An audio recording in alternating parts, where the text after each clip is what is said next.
Привет, это Осетия Ньюс и наша подборка новостей. Около 13 тысяч человек в Северной Осетии приняли участие в очередном субботнике. Мероприятия прошли во всех районах республики.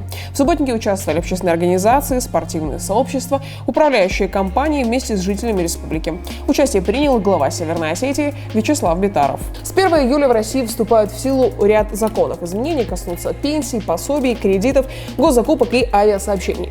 Так увеличится почти в 2 раза ежемесячные пособия по уходу за детьми-инвалидами. С 8 июля будут приостановлены авиарейсы в Грузию. С 31 июля начнет действовать закон об ипотечных каникулах. Осетинские армрестлеры завоевали 33 медали на всероссийском турнире памяти Асланбека Иналдиева.